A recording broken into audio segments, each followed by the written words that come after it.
A Conversation with an Ovary or Two, written by Heather Herington, performed by Christina Carlson, Max Mitchell, Jeff Feldman, Laura Wessel, and Heather Herington. Incurable?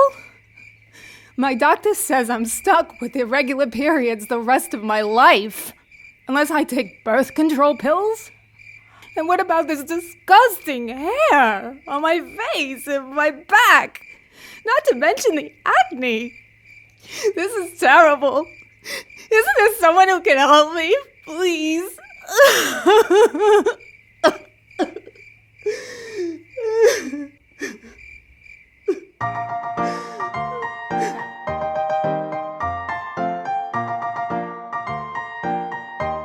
As our story opens, 25-year-old Mandy Lee Jones has finally fallen to sleep after crying into her pillow for hours, although it took nearly 24 chocolate chip cookies. The last 6 months have been difficult for Mandy, and an almost constant diet of sweets, cakes, and soda have been her sole comfort. In the nearby cemetery, her great-great-great-grandmother is stirring, Mandy's tears having woken Sylvia, a rather old soul, in fact, rather dead. Her husband, George, has been lying beside her for the last 100 years or so. George, do you hear me? I am not much for medical concerns. I was a singer in the 1800s while you frittered your time away as a banker. Never had enough time to sing or dance. But that's another story. Right now, our lineage is in question, George. Yes, it is. Something to do with the regular Menzies. Oh, poor Mandy. She has this horrible hair on her face and back. We have to help her, George. But I can't think who to call on. So many choices in the afterlife. What's that, George? Louder. Lydia E. Pinkham. Lydia E. Pinkham? My childhood friend? The one with the most successful patent medicine in the history of the United States, whose oil painting hangs in Radcliffe University's Schlesinger Library in a room dedicated to America's outstanding women? That Lydia E. Pinkham? Made a fortune, she did. Got a family on a financial footing. Still selling it today, I hear. Of course, George. How clever. Lydia's sure to remember me, the youngest of the singing Hutchisons. We spent many hours in the family's living room in political discussion, challenging the status quo. Our families were very political, not like the life I had with you, George. I'm not complaining, just saying. Perhaps our lack of activism affected our children. If they had known about the work my relatives did back then. Yes, good idea, George. Focus on Lydia. You know, her lineage goes back to the House of Estes in Italy, exiled to England for some reason. Then after 400 years, Matthew Estes, now a Quaker, emigrated to America. That was 1676. Her father was a shoemaker. But having built up a salt works during the War of 1812, by the time Lydia was born, they had a big farm. Unlike most who have financial success, he stayed true to his morals. In fact, when the Lynn Quakers refused to endorse the abolition of slavery, he left the meeting house in protest and joined the radical come-outer Quakers in 1830. Yes, George, yes. Focus on Lydia. Now, where is my hat pin? And a water bottle. Can't have our progeny thinking we aren't au courant, can we, George? Don't wait up. In a few minutes, Sylvia is gliding through a pane into Mandy's bedroom. She flutters over to Mandy's bedside and looks down at the still sleeping figure. My darling Mandy, your great-great-great is here now, and I'm going to see to it you get the best care. I had friends in high places in my day, and I intend to take full advantage. My friend, Lydia E. Pinkham, will be happy to help us. If I could just remember how to get her attention. Is it 3 quick toe taps?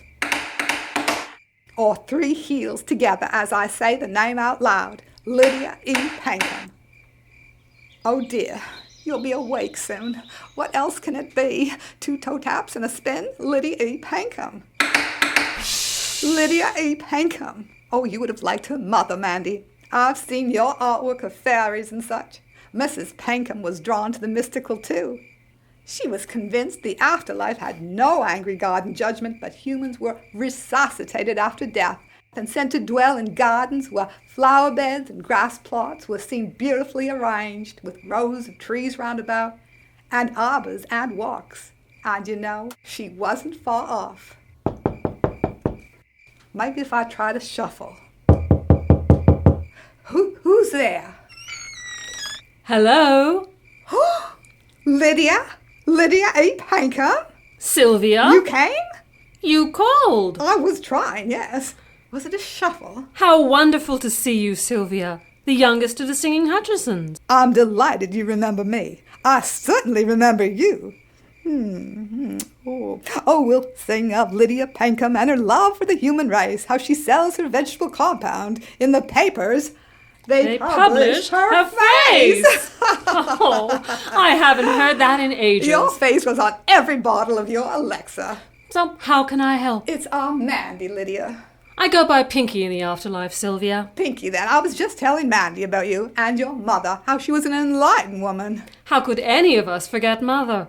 She was intent on replacing harsh Calvinism with her views taken from Emanuel Swedenborg, a salvation that contained the seeds of social reform. I embraced many of these same tenets: anti-slavery, temperance, homeopathy. Oh, please don't remind me. I was drawn to money, to galas. But I do so hope you'll help me in this case. We're all in this together. What seems to be incurable? Mandy is my great-great-great-granddaughter. And? Her menses are not regular. You're worried about your lineage? Now, Pinky, I am worried about her health. Really, I am. My wings now flutter with my family's original messages, songs of political activism. Oh, never mind. I just want Mandy well. Besides irregular periods, she gets pains down there on her left side. George remembered your patent medicine, Pinky, and I remembered its name, vegetable compound. Not terribly descriptive, but it certainly helped many, many women in the 1800s, 1900s, and even now I hear. And it dug you out of financial difficulties.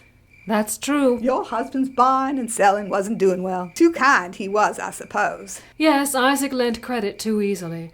But when George Clarkson Todd, a machinist, defaulted on a loan, he gave Isaac a botanical formula as partial payment.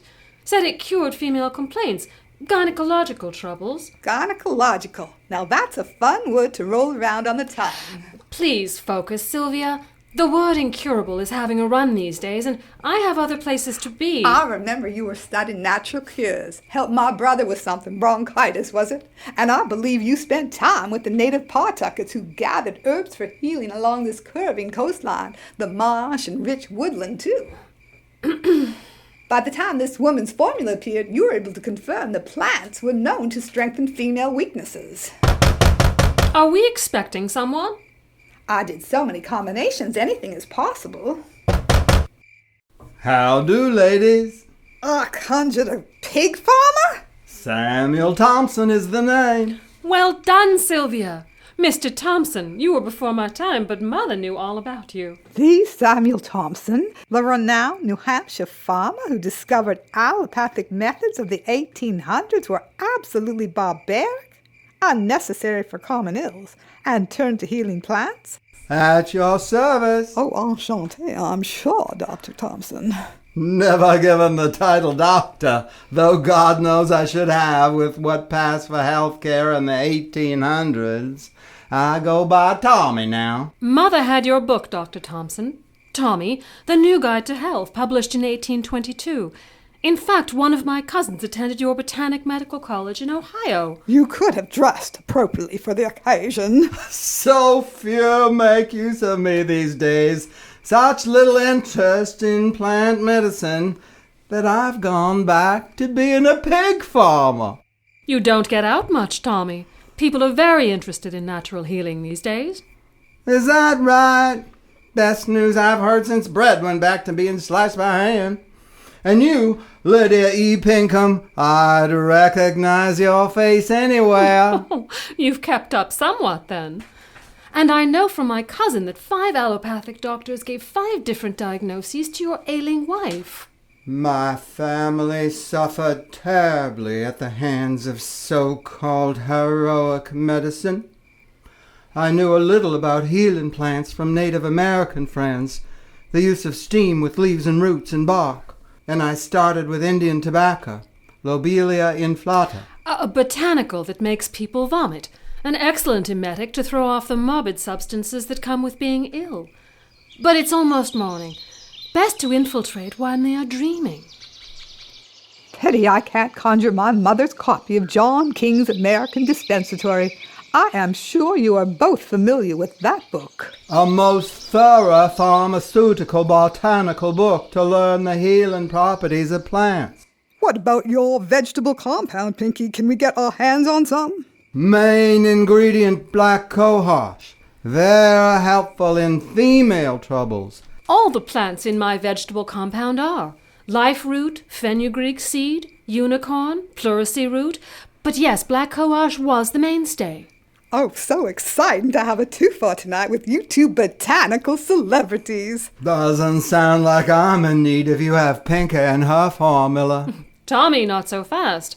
There's been no diagnosis. We need a thorough picture of what's going on. We can't rely on what went on in the 1800s. Just don't wake her. I'm not good with unfettered emotion. In fact, if you have something to knock her out for a few days until we get this sorted out, I'd be grateful. Sylvia, my plan will include nothing of the sort. I'll try to work quickly, but first we need to simply observe. Seems to have poisoned herself again with sugar. I noticed 2 empty cookie tins under her bed. She's almost in a diabetic coma. We can go in without any trouble. Go in, Pinky?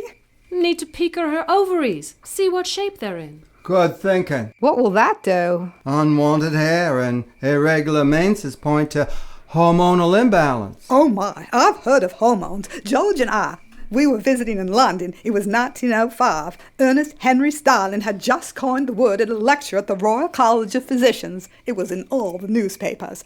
I remember because I thought hormones a strange word. Even stranger when George said it came from the Greek word to arouse or excite. Before that, scientists spoke of internal secretions, but now the idea of specific messengers emerged, that one part of the body could influence the function of another part, no matter how remote. What do hormones have to do with ovaries? The ovaries produce sex hormones. Dr. Thomson. Tommy, do I have to remind you we are in Mandy's bedroom? I am simply trying to explain. Hormones are chemical messengers that speed from cell to cell along the bloodstream. The ovaries make several, including progesterone and estrogen and... I see. Do you? It's these hormones that are affecting Mandy's health. For example, her excessive facial hair indicates a proliferation of another hormone, testosterone. My dear sir, I am a singer, not a scientist, but I do know the word testosterone. It differentiates men from women. George is always complaining he doesn't have enough of it. It is classified as the main sex hormone in men. Tommy, do I have to remind you again? Call them reproductive hormones, then. Yes, that's the problem, reproduction, although Mandy doesn't seem to care.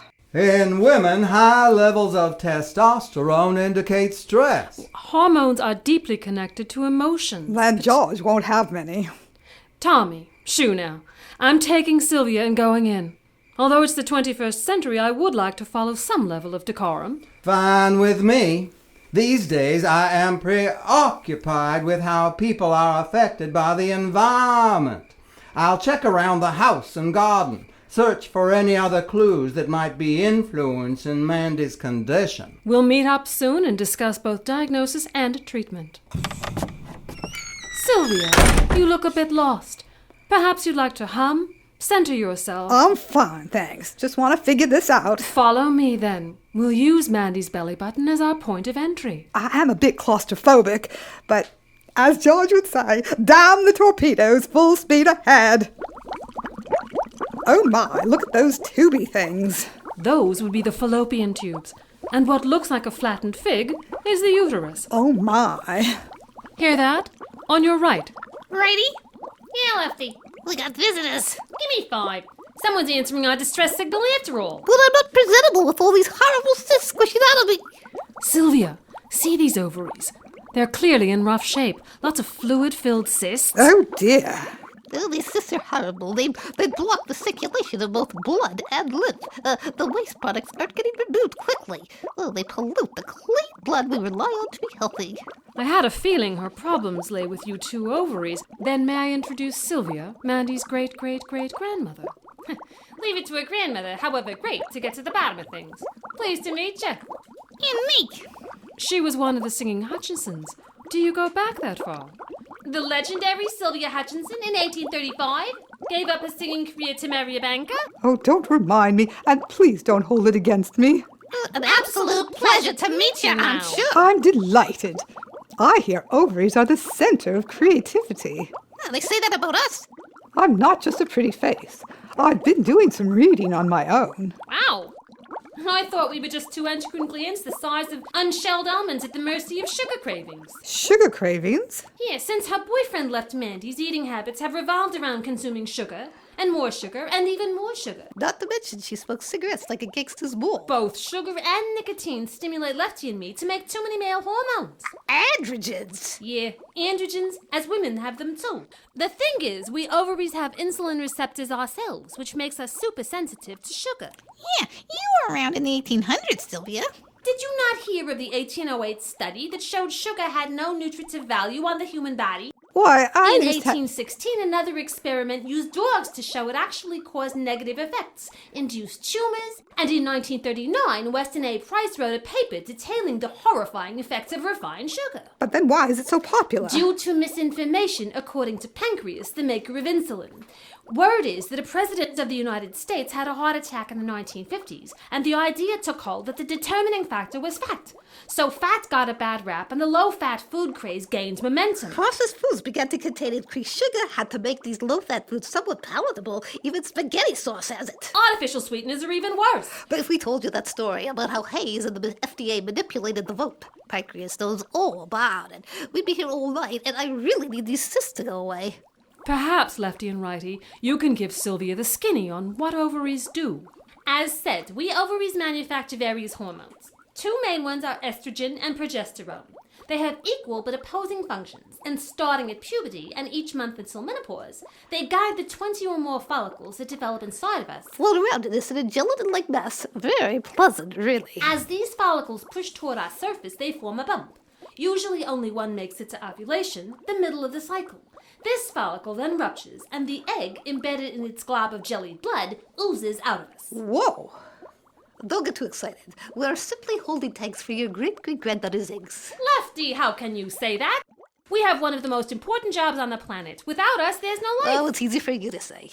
The egg drops into the fallopian tubes where it relaxes for a few days before being pushed into the uterus. If this egg meets compatible sperm, then voila, a pregnancy. But that's not the upshot here, as Mandy's not even having sex, let alone unprotected sex. Her boyfriend left her 6 months ago, remember, hence the stress, the tears. Which is what Lefty and I have concluded is the root of the problem. Heartbreak leads to eating cookies? As I said, emotions are a direct link to hormonal imbalance. And the source of the hairiness and pimply skin. Yeah, too many androgens like testosterone, necessary for many things. Growth and development, help with the liver, the major detoxifier of the body. Also important for blood cells, bones, muscles.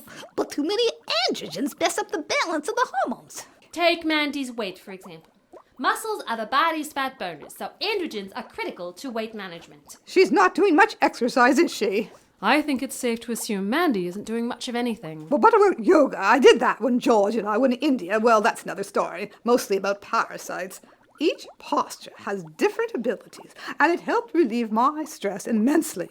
I'm not a big fan of spicy food. I insisted on boiled milk and... Exercise is crucial, but it's not Mandy's primary issue. From our point of view, she is gobbling up sugar like it's scratching a henhouse. According to what we spill, she's quite the baker. I better get this straight for George. What does sugar and insulin have to do with Mandy again?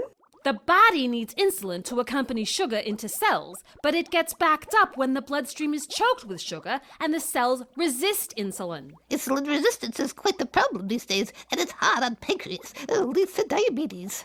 Oh, my. With insulin resistance, it's hard for the body to remember how to use carbohydrates for energy, so the sugar is stored as fat. If she just stay off the sweets, Its influence on increasing androgen production interferes with normal egg development each month, which, back to our original discussion, leads to what you see. Improperly developed eggs remaining on me as fluid-filled cysts. I think it is safe to say an abnormal blood sugar response is at the root of this. Do you know sugar is just as addictive as cocaine? And that it triggers the same neurotransmitter? I feel terrible. I mean, Mandy inherited my recipe book. I passed it on as a gift, not a death sentence. Sylvia, you needn't blame yourself. There are other considerations, like a thyroid connection, sluggish liver function. And maybe not forget about low minerals, especially iodine. I mean, according to some Russian studies, the greater the deficiency of iodine, the more cysts we have. Just like thyroid, we need iodine to regulate the synthesis of our hormones. Mandy has low progesterone. I heard the doctor say it. This happens if ovulation is delayed or doesn't occur at all. But why would ovulation be delayed or not occur in the first place? Brainy may be stressed. In the first half of Mandy's cycle, we take direction from Brainy's FSH, follicle-stimulating hormone, and LH, luteinizing hormone. Well, FSH and LH act as nannies or coaches to the development of our egg sac. If the LH is running high and FSH is yawning in the corner, this affects the second half of the menstrual cycle or the luteal phase. This phase between ovulation and the onset of flow may have a defect. Normally, progesterone elevates directly after ovulation and stays elevated until menses begins. But if the luteal phase is delayed, progesterone doesn't have much of a chance. We can't get much done without it. We feel confused, out of sorts, and not being able to produce enough progesterone means estrogen dominates. You're not going to get kinky on me, are you? Please relax, Sylvia. It just means estrogen is in relatively higher amounts than its partner, progesterone. Hormonal imbalance again. Very good. Is there a name that goes with this? High androgen, low progesterone is defined as PCOS, polycystic ovarian syndrome, better than the original naming because of two medical men, Stein-Leventhal syndrome. These days, women can be diagnosed with PCOS without cysts, just low P, high T. All this time, Pinky, I thought you weren't sure what was going on. I knew I could count on you. I have been studying to get up to speed with modern diseases. Stress seems a huge factor. You'd think with washing machines and refrigerators, there would be more freedom for women, but the pharmaceutical companies, Big Pharma, seem to have hijacked the medical profession, brainwashing the general public that dropping the pill is the way to go. This is one disorder the allopathic medical world admits it has no pill to intercede with.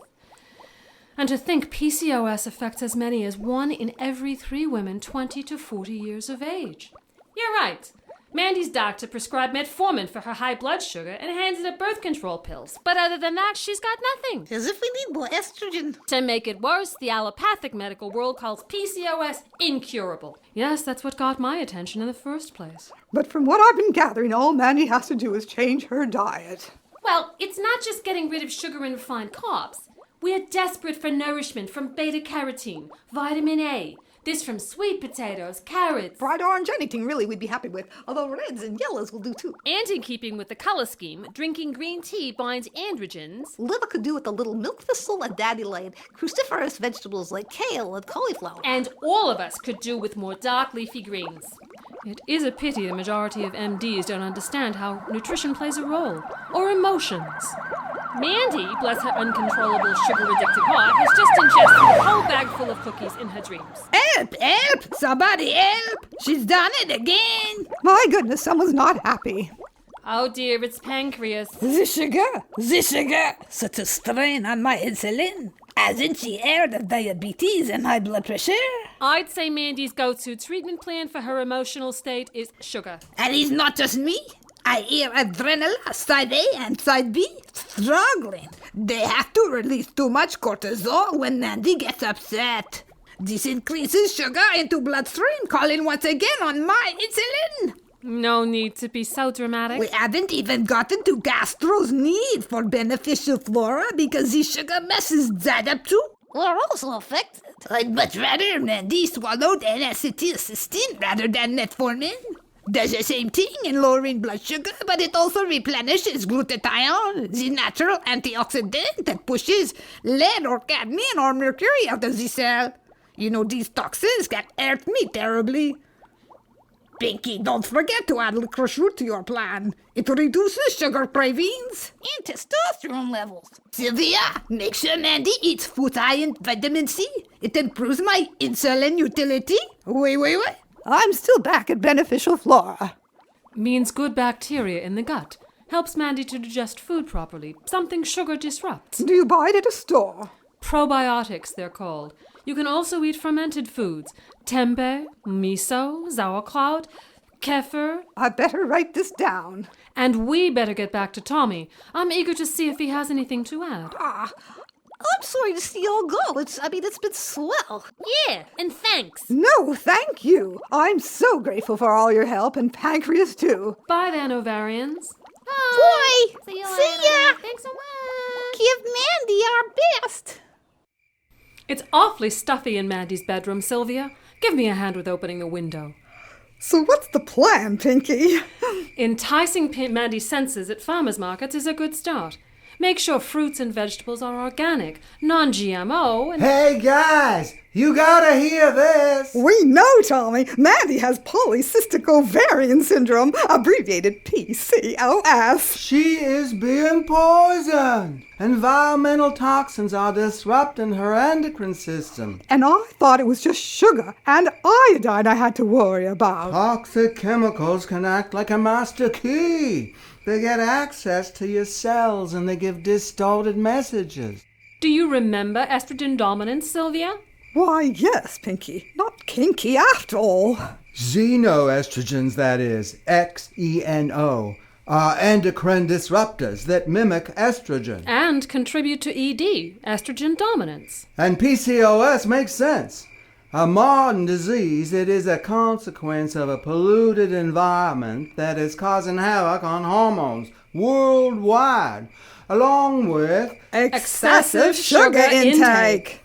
this world still doesn't understand how to get healthy. However, I must say I am a bit relieved. I thought I was to blame with all my scrumptious cookie and cake recipes. Sylvia, there are many ways for hormones to run amok. Another is not having enough minerals in your diet due to the depleted soil. Toxins displace them. And plastic is a big problem. One chemical in it is BPA. Studies show it causes defects in egg formation in monkeys. Something we can extrapolate in Mandy's case. In tin cans, too. Mandy's recycling bin is full of plastic bottles. And to make things worse, a 5-gallon water jug was delivered and it's sitting out in the sun. Terrible idea. I was under the impression everyone uses plastic bottles nowadays. You're saying they're dangerous? Yes, I am, Sylvia. Oh, such a pity. The good news is I saw Mandy's artwork, and it's wonderful. Which can help rustle out sadness when she's feeling blue. Well, singing, drawing, instead of stuffing cake or cookies down her throat. I mean, it makes sense to me. Just make sure she uses non-toxic art supplies. Pinky, are you writing your plan out? Give me a minute or two. Make sure to include castor oil packs and colon hydrotherapy, along with liver botanicals and homeopathy. Acupuncture, too. They will all help liver, who is working so hard to clear toxins, as well as excess estrogen. There seems so much one can do. Just start slowly. Pick and choose. No need to do everything at once. I certainly remember homeopathy. My family used it all the time with great success. Here's the list. I'll put it on Mandy's bedside table. Who's calling at this hour? Hi. Oh, no, it's all right, Bob. I was just having the strangest dream. Wait, what's this? A cup of green tea? And a bowl of blueberries? Were you here? I'll call you back. Wait, what's this? Such odd handwriting. What else did you add, Pinky? Vitex Agnes Castus? For added progesterone. Tuscus formula? An old-time treatment to prevent rupture of cysts assist in reabsorption. What about our own Lydia E. Pinkham's vegetable compound? Its black cohosh suppresses luteinizing hormone, a good thing for PCOS. Let's not forget exercise and orgasms. Pinky! What can I say, Sylvia? They release endorphins, oxytocin, the feel-good hormones. Mandy is desperate for those. This modern era has certainly spawned new approaches to health management. I wish we had more data, more research on women's herbs. I'd love to see Elytris and Helonius, both botanically and homeopathically, studied. Perhaps George can help with getting some funding for that. It's the least he could do. That would be a great start, Sylvia. So much to do to get women back on a better track. Oh, Pinky and Tommy, I can't tell you how eternally grateful I am. George will be happy to hear our bloodline may not be doomed after all. Don't you have other progeny, Sylvia? Maybe Mandy would like to stick to her art. We did have 3 children. Now that I've got a handle on conjuring, cheerio then. Goodbye, Sylvia.